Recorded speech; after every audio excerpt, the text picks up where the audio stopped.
What's going on, everyone? Today another quick chat with Mohawk Matt. What's up? Today I've got Miss Cindy Shaver. How you doing? I'm doing great. Hello, everyone. Excellent. We are being socially distant. Social distance, being safe. We are safe over here. And Cindy's going to tell you a little bit about what she does. She is the DASN, which is Deputy Assistant Secretary of the Navy. You're learning this. I have to memorize it too.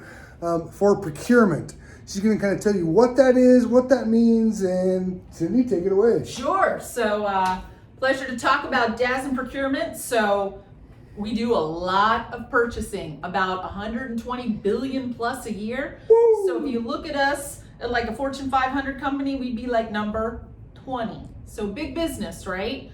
We have very distributed command and control. So, a lot of the syscoms, purchasing agents are all out there doing all that procurement. But I've got the responsibility to kind of do that oversight, which is required, but also I own the regulations, which we're trying to streamline, and I'm also there for Secretary Gertz and the rest of the community to be the subject matter expert in procurement. So that's kind of in a nutshell. That's a lot of money. It's a lot of money. It's a lot of money, a lot of responsibility, because bottom line is we got the responsibility to make sure that we get product to the warfighter on time, on schedule, at the best deal for the taxpayer that we can make, and hopefully for the Navy as well. So. Excellent. So Cindy, you told me about your P's and kind of your goals. P's, the DASN P. P's, DASN P. What is that? Yeah, so Secretary Gertz, when I came into the job, he says, what are your focus areas? So we were renamed and titled as DASN Procurement. So I said, okay, let's keep it easy. P's, the DASN P. Because when we started to look and talk about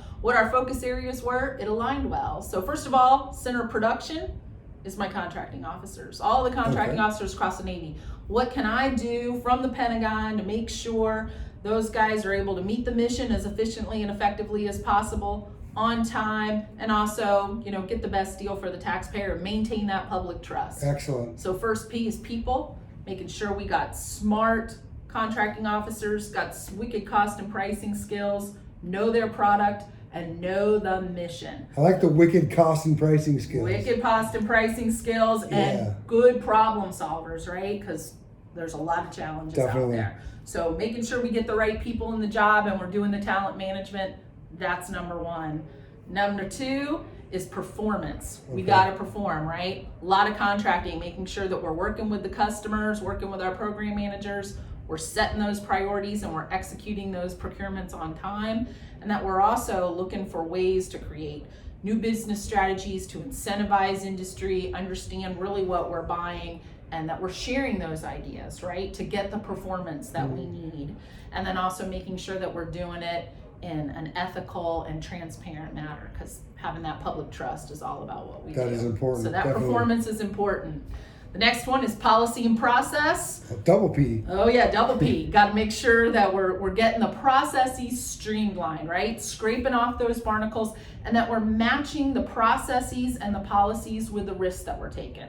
Because not all risks are created equal, and we want to make sure that we have the flexibility, because we buy everything from support services all the way up to aircraft carriers and submarines and everything in between. So pretty wide variety. Wide variety, right? And it's not one size fits all. We pay people to think, and we want to make sure that we give them those flexibilities. So how do we get those policies and processes streamlined to make sure that smart people can make sure that they're covering down on the risk and get the job done. Excellent. And the last one is property, last of the P's. So I got government property, so making sure that we know what we've got and what conditions it's in so that we can meet the warfighter needs and basically also get to audit as well. So excellent. So one more time, we got 4 P's. What were they? People, performance, policy and process, and property. All right. You guys all know the DASN P, 4 P's. So she might challenge you if you see her. So you gotta watch out. She'll challenge you in the hall or out and about. You never know.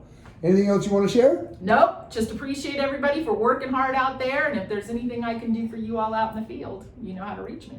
All right. Thank you, Cindy. Appreciate having me on. And everyone, stay awesome. Stay fantastic. And if you need to buy something, reach out to her office. Stay safe. See ya.